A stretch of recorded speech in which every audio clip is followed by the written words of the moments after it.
Bueno, ¿qué tal? Buenas tardes, yo soy María Eugenia Bertotto, soy profe, licenciada en enseñanza de biología.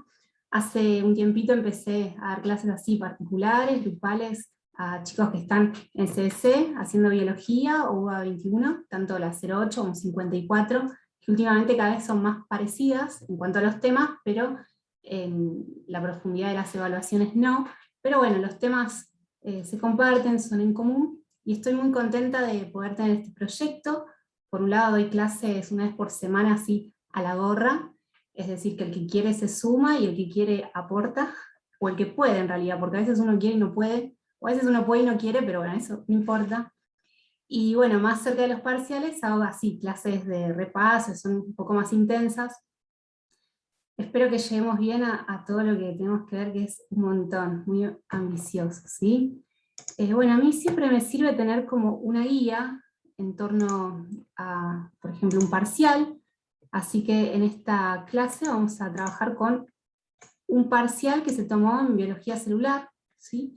Y voy a mechar con algunos choice que se tomaron en un parcial de este sábado, de biología celular también, ¿sí? Una alumna que me pasó las preguntas que tenía mal, y bueno, las vamos a tomar para tenerlas bien todos, ¿sí?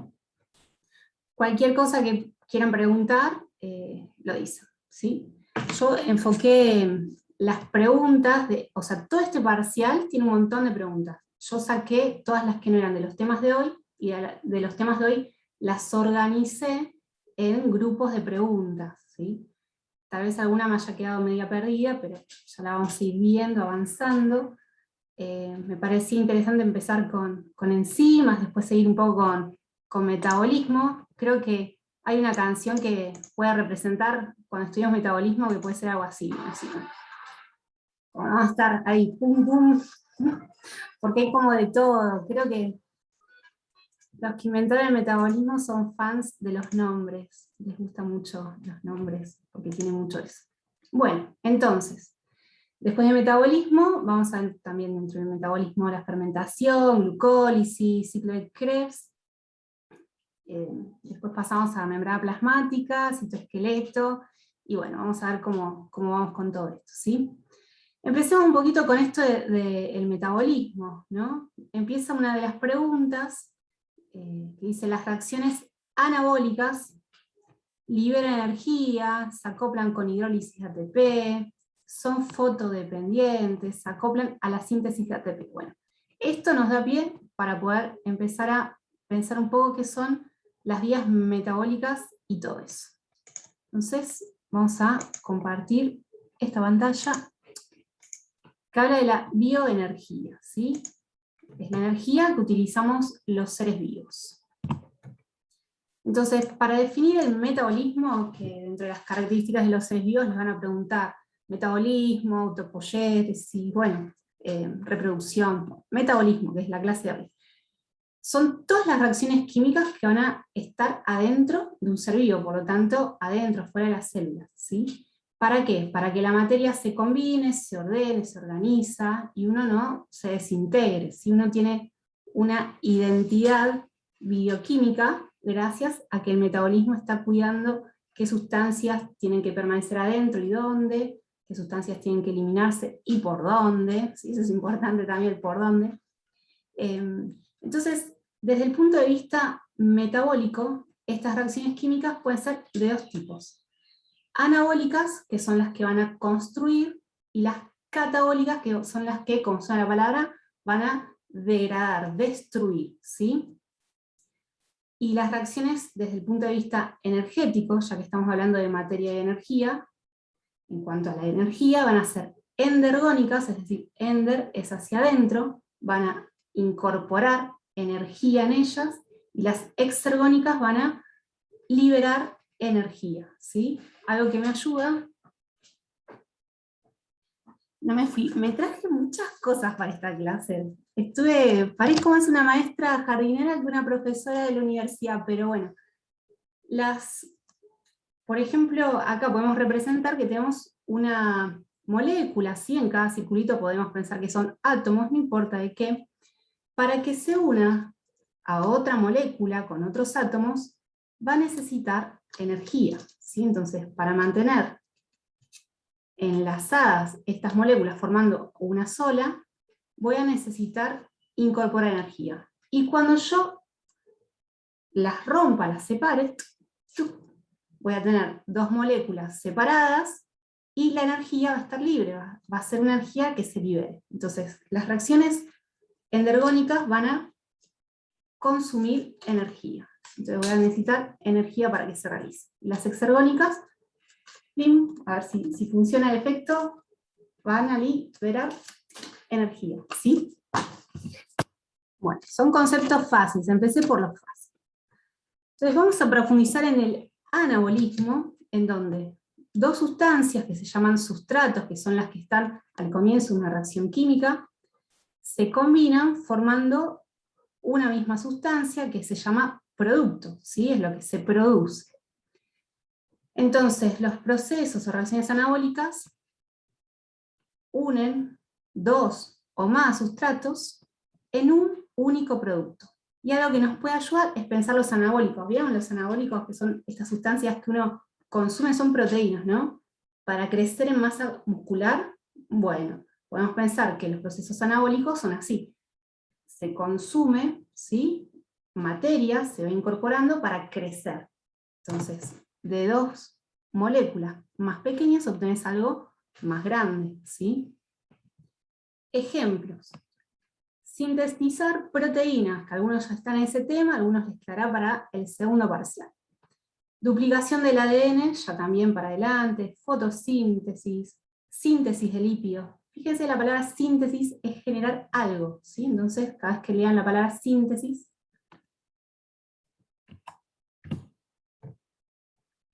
bueno, y los procesos catabólicos es como del otro lado, ¿sí? Es una molécula que se rompe, ¿sí? Por eso a mí me gusta, bueno, pensar en el discurso del rey. No sé si vieron la película, pero el rey era un tartamudo. Entonces me imagino al rey leyendo la palabra catabolismo, tartamudeando y diciendo como que separa la palabra en muchas partes, tabolismo, ¿sí? Para que recuerden así, ayudas memorias, los que ya me conocen saben que trabajo mucho con eso. Entonces, catabolizar es romper, degradar. Por ejemplo, las bolas, no, romper la bola no. La respiración celular, la digestión, ¿sí? Son procesos donde se rompen moléculas. Bueno, y después les voy a pasar una diapo. No, esta no, vamos a seguir por la otra. Acá. Ah, esperen, volvamos al trabajito este. Para ir respondiendo, si no es todo teórico, vamos a echar con un poco de práctica. Las reacciones anabólicas, entonces, vale responder, vale no dejarme sola. Liberan energía, se acoplan a la hidrólisis de ATP, es decir, que necesitan ATP, el ATP es energía, también lo vamos a ver hoy. Son fotodependientes, es decir, que dependen de la luz, se acoplan con la síntesis, es decir, que elaboran ATP, ¿sí? Bueno, acá se ve la respuesta, es que se acoplan con la hidrólisis del ATP. Vamos a pensar por qué, ¿no? Por un lado, en una reacción anabólica se forman sustancias complejas. Para formar necesito incorporar energía. Entonces, ¿quién va a romperse para darle energía? Se va a romper la molécula de ATP. Entonces tenemos que pensar en lo siguiente, que esto en esta clase lo vamos a ver mucho, que la energía y la materia no se crean ni se destruyen, se transforman, ¿sí? Es decir, no es que pueda aparecer y desaparecer como algo de magia, ¿sí? La materia y la energía está, lo que le pase se transforma. Entonces, si yo estoy en una reacción absorbiendo energía, estoy pidiendo energía, alguien me la tiene que dar. Entonces, si yo para formar algo tengo que recibir energía, alguien del otro lado está rompiéndose para liberar esa energía y pasármela, ¿sí? En este caso, la energía química, la más conocida y famosa, es el ATP, que es una molécula que va a transportar energía. Es decir, vos necesitas energía, toma. Acá sobra energía, recibo yo. Allá necesitas, toma. ¿Sí? Es como una molécula que más bien transporta energía. Cuando da energía, se rompe, hidrólisis. Cuando genera energía, es decir, que la acapara un rato para después pasarla, es síntesis, se forma. ¿Sí? ¿Se entiende?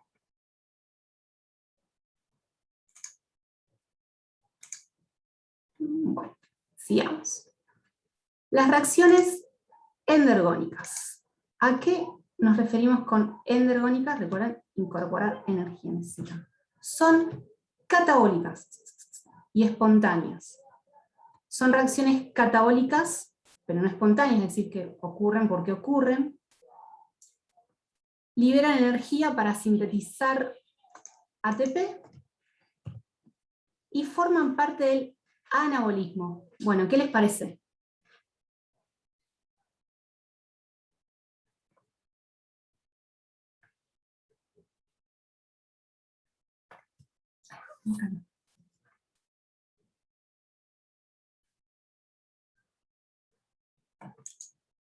Muy bien, la D, sí, Mercedes, forma parte del anabolismo, es decir, que una reacción que necesite juntar, o sea, que necesita energía, con esa energía, ¿qué va a hacer? Va a juntar moléculas, ¿sí? Va a juntar moléculas, por eso anabolismo. Muy bien. Sigamos un poquito más. Bueno, esto es de enzimas, vamos con enzimas, ¿sí? Les voy a explicar este tema. Vamos a cambiar y a volver con las enzimas. Las enzimas es como lo que más me gusta, las sustancias más buenas del cuerpo son las enzimas. Es como que yo preparando esta clase, como que me terminé de enamorar, por eso puse Cupido. Cupido es, como saben, ¿no? Un angelito que tira flechas y une a personas, ¿sí? Entonces, bueno, las enzimas son las que llevan adelante los procesos metabólicos, son las necesarias para que ocurran los procesos. Los procesos metabólicos se podrían dar, pero son tan lentos y tan infrecuentes que sin las enzimas para que lo produzcan, entonces Cupido es quien logra que se encuentren las sustancias, ¿sí? Ojo que en este caso esta comparación tiene un error, digamos, porque las enzimas no solo juntan, o sea, reacciones anabólicas, sino también participan en la degradación, ¿sí? Entonces, ahí Cupido, bueno. Entonces, ¿qué tienen que tener en claro de las enzimas? En cuanto a conceptos, bueno, entender bien qué es una enzima alostérica, qué factores van a influir en su función enzimática, cuáles son los cofactores, las michaelianas y las alostéricas, bueno, ahí vuelve a aparecer, ¿no?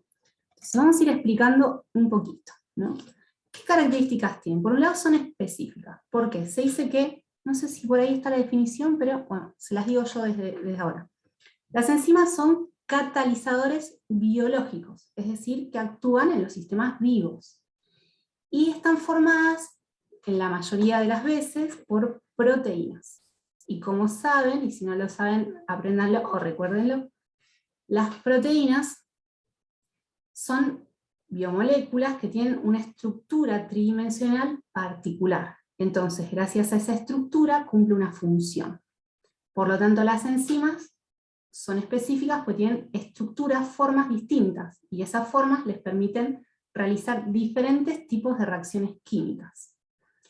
También, así como Cupido si te flecha, ya está, ya lo consiguió, bueno, las enzimas son eficientes en muy pequeñas cantidades. ¿Por qué? Porque son reutilizables, es decir, se utiliza una proteína, por ejemplo, para combinar una reacción química. Tengo que agarrar una molécula. Plim, consiguió esta reacción química, listo, la enzima sale y sigue usándose en otra reacción química, plim, la realiza, entonces son reutilizables. Por eso con un poquito de enzima ya es suficiente para generar las reacciones. Después no alteran el curso de la reacción. ¿Qué significa esto? Que cuando se involucren en la reacción química, no van a modificar nada de los productos o de los sustratos con los que están trabajando. Es decir, no le van a agregar átomos, no le van a cambiar el pH, no le van a subir la temperatura, o sea, van a actuar y van a dejar, o sea, van a facilitar el encuentro, pero nada más, ¿sí? No las van a modificar químicamente. Y no van a alterar el equilibrio de la reacción, que eso es lo que les estoy diciendo, es decir, que si tengo una cantidad de sustratos, van a formar una cantidad de productos, y las enzimas no van a dejar rastros, ¿sí? Por eso son así como, me encantan, porque a veces, vieron, personalmente uno dice, yo quiero dejar mi marca en la gente me recuerde, que la gente me quiera, como que uno necesita eso, ¿no? Que me recuerden, que sepan lo que yo hice por ellos. Las enzimas no, las enzimas van, se van, y no dejan rastros de que estuvieron ahí, ¿sí? Algo importante, ¿no?, en esto de que son reutilizables, como son proteínas, son saturables. Es decir que, bueno, pueden actuar, pero llega un momento que si están actuando no se pueden, o sea, no se puede colapsar el sistema, ¿sí? Imagínense, siempre el ejemplo que uno da es entrar por diferentes puertas. Si tenés 3 puertas, bueno, podés ingresar por una, por otra, pero si hay 3 personas. Ahora, si tenés 4 personas, una persona va a tener que esperar a que una puerta se desocupe, ¿sí? Entonces son saturables, como todos los sistemas biológicos, ¿no? Otras características son específicas. ¿Qué significa esto? Bueno, supongamos que acá en el medio tenemos una enzima, su forma habilita una función, entonces no cualquier sustancia va a poder entrar y unirse a ellas, ¿sí? No cualquier sustancia, solamente las que encajen en el sector donde tienen que encajar. Que aprovechamos que estamos hablando de eso para nombrarlo. Se llama sitio activo, es el lugar donde se activan las reacciones químicas, ¿sí? Sitio activo. Bueno, esto les decía son catalizadores biológicos. ¿Qué significa esto? Que van a disminuir la energía de activación. Entonces, imaginemos lo siguiente. A ver. Imagínense, vamos a seguir usando un poco estas moléculas, ¿sí? Imagínense que tenemos moléculas que se tienen que unir, una reacción anabólica. Pero estas moléculas, en general, están, a ver si sale con esto, están rodeadas por una nube, ¿sí? Cada una de estas moléculas, una nube energética, que no permite unirlas. ¿Qué hacen las enzimas? Hacen que esta nube energética, que es una barrera que hay entre ellas, desaparezca, la sacan. Entonces se pueden unir con más facilidad. Las moléculas en sí mismas podrían haber sacado encima esta nube, esta barrera energética, pero para eso necesitan mucha energía, hacer fuerza. Entonces las enzimas hacen ese trabajo para que con poca energía puedan encontrarse o separarse, ¿sí? Eso es bajar la energía de activación. Y lo podemos ver en este gráfico, ¿ven? Energía potencial y energía de la reacción. Sin enzimas se necesita una cantidad de energía extra, las enzimas la bajan y generan que la reacción se produzca a menor energía, ¿sí? Y eso está muy bueno, viene muy bien. Y como leen acá, la mayoría de las enzimas son proteínas, algunas son ribosimas porque tienen ARN, sí, pero son las menos, de hecho casi que ni las van a conocer en este curso. Bueno, y como son catalizadores biológicos, pueden ser afectados por varios cambios, algunos reversibles, otros irreversibles. Por ejemplo, por competidores, ¿sí? Hay algunas sustancias que compiten inhibiendo el sitio activo, se ubican en el lugar del sitio activo, entonces cuando el sustrato quiere llegar a la enzima, está ocupado, como el juego de la silla, llegaste tarde, no te puedes sentar, perdiste, ¿sí? Entonces hay algunas sustancias que inhiben que la enzima siga actuando. Algunos inhibidores son deseables, ¿sí? Las propias células los generan para regular que las enzimas no se ceden. Hay otros que no, que son las sustancias tóxicas, ¿sí? Por ejemplo, el cianuro, o, ¿vieron las pérdidas de gas, de gas metano que está en las hornallas? Bueno, ese gas es un inhibidor competitivo del oxígeno, o sea, llega más rápido a la hemoglobina que el oxígeno. Entonces puede estar lleno de oxígeno, pero en lugar de la hemoglobina lo ocupó el metano. Por eso la persona muere ahogada, asfixiada, horrible, ¿no? Bueno, también hay inhibidores que no son competitivos, pero sí inhiben porque al unirse a la enzima, el inhibidor, cambian su conformación estructural. Entonces, también la enzima cuando quiere unirse al sustrato no puede porque en el sitio activo hay una modificación, ¿sí? En general, todos los procesos biológicos que ocurren dentro de las células tienen lo que se llama inhibición por retroalimentación. ¿Qué es eso? Bueno, una enzima genera un sustrato, un producto. Ese producto sirve como sustrato para otra enzima, que modifica ese producto generando de este sustrato otro producto. Este producto es un sustrato de otra reacción química. Y esta reacción química con esta enzima genera, por ejemplo, un producto final. Y el producto final, tiqui, tiqui, tiqui, tiqui, viene a la primera enzima y se une en un sitio que se llama sitio alostérico y le dice, para, ya está, ya tenemos bastante producto, si hay tanto, mejor dejá de generar producto, ¿sí? Entonces son inhibidores, en general, al final de una reacción hay un inhibidor que corta el comienzo, ¿sí? Una forma de regular. Y esto se llama efectores, ¿sí? Alostéricos.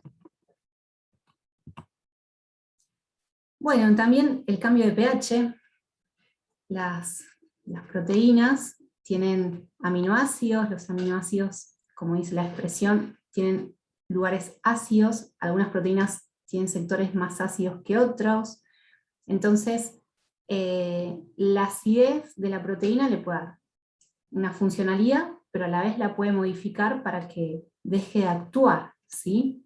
Entonces, generalmente, si hay una sustancia que es muy ácida, por ejemplo el dióxido de carbono, si se acumula adentro del cuerpo es muy ácido, lo revienta y desnaturaliza todas las proteínas, ¿sí? O sea, las desarma su estructura cuaternaria, si la tuviese terciaria, secundaria. Pueden ver o comprar la clase que di el martes, el sábado pasado, que trata de este tema, ¿sí? O también el cambio de la temperatura va a influir, ¿sí? O sea, pensemos, ¿por qué nosotros no podríamos vivir a temperaturas extremas? Es porque nuestras enzimas no podrían actuar a esa temperatura. No, a temperaturas extremas, ¿no? O no sé si ustedes hicieron yogur alguna vez, que el yogur casero hay que poner un poco de yogur como fermento con leche y dejarlo en un lugar a una temperatura de más o menos 37 grados. ¿Por qué esa temperatura? Uno dice un lugar cálido, un lugar que en general se envuelve con bufandas, no sé si hicieron, pero si hicieron, hagan la prueba. Se deja unas horas y se fermenta y se consigue mucho yogur mucho más barato. Entonces, los cambios de temperatura afectan la velocidad de reacción de las enzimas. Por ejemplo, en el caso del yogur, la temperatura ideal de las enzimas de la bacteria de yogur es 37 grados. A esa temperatura fermenta bien, genera ácido láctico y así formamos yogur, ¿sí? Si baja la temperatura, esa enzima va a actuar pero lentamente y casi que ni. ¿Por qué? Porque cuando bajo la temperatura las moléculas se mueven más lentamente. Si levanto tanto la temperatura, logro desnaturalizarla la proteína y ya la rompo, la quemé, ¿sí? Entonces no va a funcionar. Por eso se dice que cada enzima tiene una temperatura óptima, es decir, que puede actuar a una temperatura con su mayor eficiencia.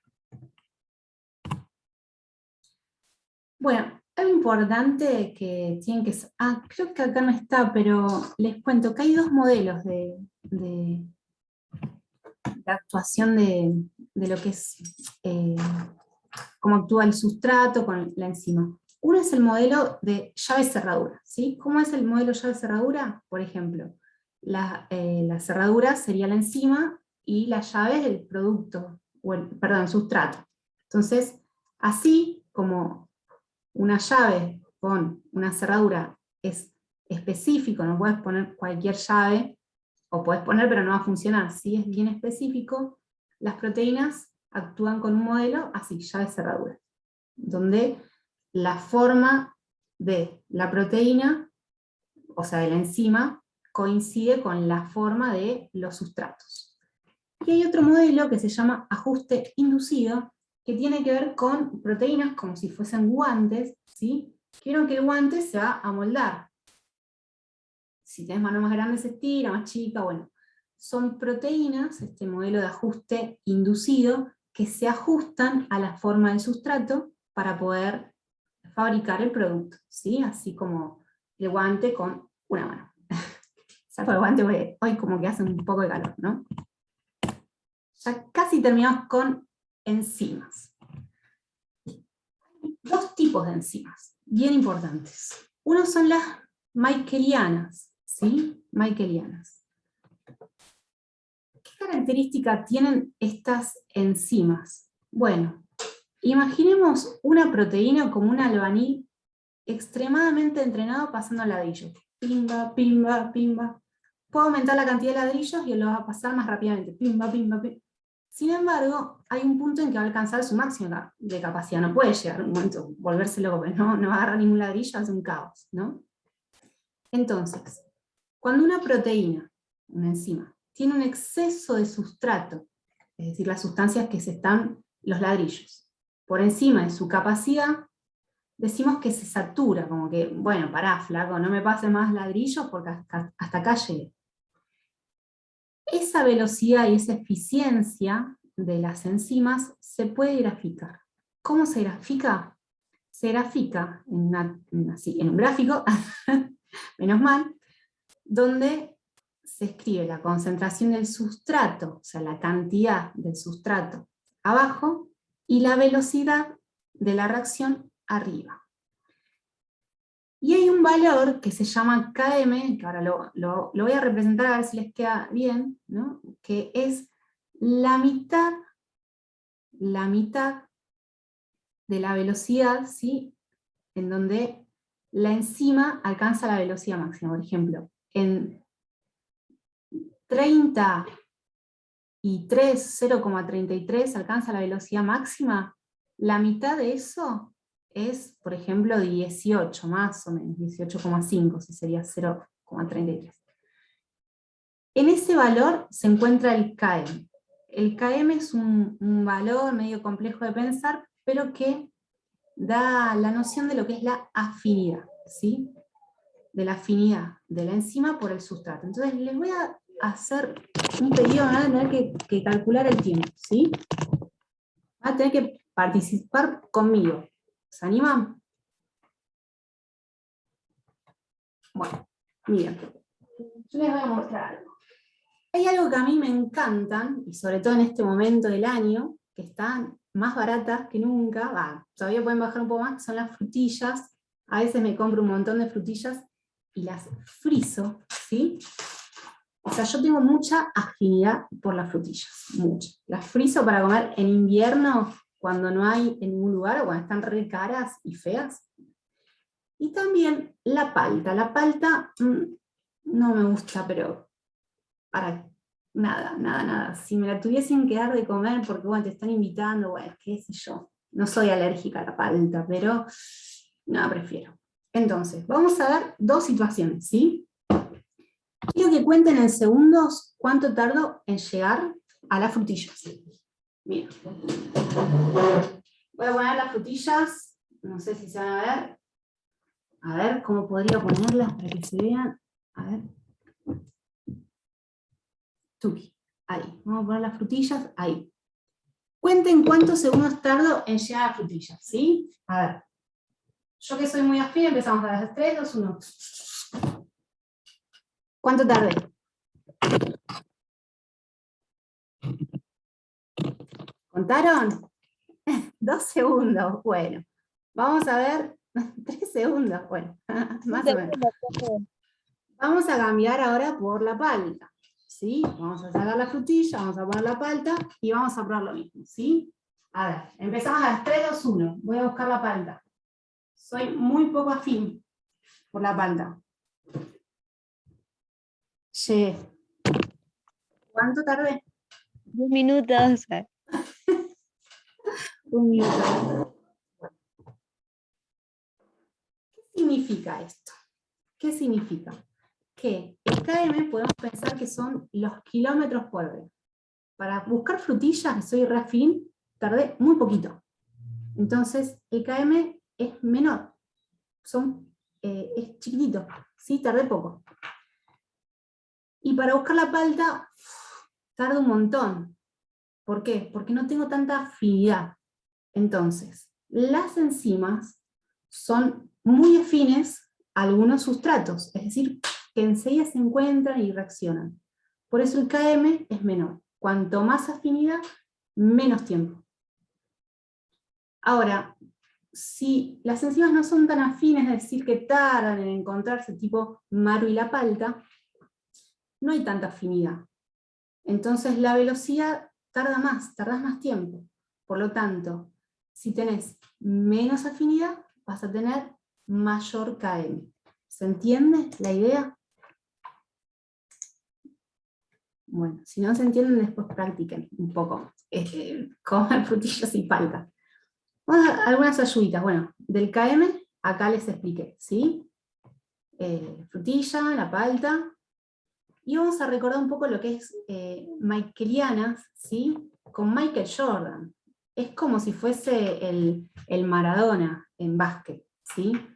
¿Por qué? Porque la forma de la curva que hacen las enzimas Michaelianas es una hipérbola. Hiper de mucho por encima bola, bueno, podemos pensar, Michael Jordan era un flaco que metía muchos tantos. Y podemos pensar que está lanzando ahí la bola en esa forma, que es una hipérbola, ¿sí? Entonces las enzimas michaelianas trabajan como Michael Jordan con su hiper cantidad de bolas que lanzaba y embocaba con esa forma, ¿sí? Tenía la técnica ideal. ¿Por qué? Porque hay un segundo tipo de enzimas, que también son importantes saberlas, que son las alostéricas, en donde la gráfica es sigmoidea, es otra forma, ¿sí? Sigmoidea, pueden pensar que es como una S de sigmoidea, ¿sí? Forma de S. Estas enzimas van a poseer varios lugares, ¿sí? Varios lugares en donde se juntan los sustratos. Por lo tanto, necesitan varios sustratos para actuar. Entonces, ¿qué genera eso? Que primero no vayan formando mucho sustrato, pero cuando se juntan mucho los sustratos, se dispara la curva, ¿sí? Y empiezan a aumentar en cantidad. Es como cuando estás esperando la clase de Zoom, te llegó un alumno, bueno, vas arrancando, le pones un poco de música, te llegó otro más, pero cuando ya llegaron 10, vamos, arrancás con todo y va, ta. Bueno, enzimas alostéricas, ¿sí? Muy bien. Con esto, ya con el tema de enzimas van a ir muy, muy bien, se los prometo, si saben todo lo que les dije recién. Entonces, vamos a poner en prueba nuestros conocimientos. Señale la opción correcta. La energía de activación indica la energía liberada por una reacción anabólica. Las enzimas michaelianas presentan alosterismo. Bueno, vamos a ir analizando una por una y ya directamente las vamos tachando. No, si son michaelianas no son alostéricas, o una u otra. La energía de activación indica la energía liberada para una reacción anabólica. Bueno, la energía de activación tiene que ver con la cantidad de energía que necesitamos para generar una reacción. Puede ser anabólica, pero también puede ser catabólica. Es una reacción química. El Km indica la afinidad de una enzima por su sustrato. Bueno, ya sabemos que es por ahí, ¿sí? Es por ahí. Cuanto más afinidad, menor Km. Eso sí, por uno dice, más afín, más Km, no. Cuanto más afinidad, más rápido, o sea, es menos el tiempo, ¿sí? La variación del sustrato indica la energía disponible para realizar un trabajo. Bueno, esto no tiene nada. Seguimos con esto. Vamos a pensar situación problemática. El fomepizole es un inhibidor competitivo, recuerden, se pone en el sitio activo, de la enzima alcohol deshidrogenasa. Por lo tanto, ¿se une al sitio alostérico? No, porque si es competitivo no se une afuera, se une justo en ese lugar. Como el juego de la silla, pim, te gana el lugar. Se une al sitio activo del alcohol hidrogenasa, sí, exactamente, es por ahí. No altera el KM ni la velocidad máxima de una enzima, no, siempre la afinidad y todo eso, obviamente lo va a alterar porque está inhibiéndolo, lo altera. No modifica el KM, pero sí la velocidad máxima. Sí, modifica el KM y también la velocidad máxima, no va a tener la misma velocidad, ¿sí? Entonces esas no. La velocidad de una reacción catalizada por una enzima, es decir, que la reacción es generada, la rompe una enzima. Aumenta siempre a cualquier concentración del sustrato. Bueno, a cualquier concentración no. ¿Por qué? Porque las enzimas, como todas las proteínas, procesos biológicos, se saturan. Entonces cualquier concentración no, o sea, cierta concentración. No varía con cambio de temperatura, no muchachos, es una proteína, la afecta la temperatura, piensa en nuestros cuerpos. Aumentará cuando aumente la concentración de enzimas. Bueno, claro, una reacción, si hay más enzimas, hay más reacción, si hay más enzimas, ¿sí? Entonces depende de la cantidad de enzimas. Disminuye siempre a menor pH, no, a veces cuando sube el pH cambian, bueno, esa no. Ahí después esto se los paso, tienen las respuestas ahí armadas, todo, bien explicadas también, puede servir como resumen. Las enzimas modifican los productos de la reacción que catalizan. Bueno, no modifican los productos, producen los productos, van a modificar los sustratos. ¿Modifican la reacción que catalizan? Sí, sin modificar su equilibrio. En realidad, el equilibrio total de la reacción no, pero sí van a hacer modificaciones. Se consumen en el curso de la reacción. Bueno, no, las enzimas son reutilizables. Modifican la energía de activación de dicha reacción. Bueno, esto es lo que hacen, modifican la energía de activación, la bajan, disminuyen la energía de la reacción. Respuestas, ahí un grafiquito para recordar este momento. Vamos con esto. En la vía metabólica, A que da B, B que lleva C, C lleva D, cada reacción está catalizada por una enzima diferente, A, B, C, D. O sea, acá en la flechita hay enzimas diferentes. Si un exceso del producto D inhibe la actividad de la primera enzima, es decir, que esto va a generar, acá, deja de trabajar enzima A, la vía está regulada por enzimas alostéricas, la vía metabólica no está regulada, bueno, sí está regulada, porque dice que la primera enzima no está regulada, sí, porque dice que la está regulando, como, a ver, lectura comprensiva. El producto D es un modulador positivo de la primera enzima. Bueno, en realidad es un modulador negativo. ¿Por qué? Porque cuando se produce, inhibe que la vía metabólica siga funcionando. Por eso es negativo, no es positivo. Entonces, esta vía va a estar regulada por enzimas alostéricas.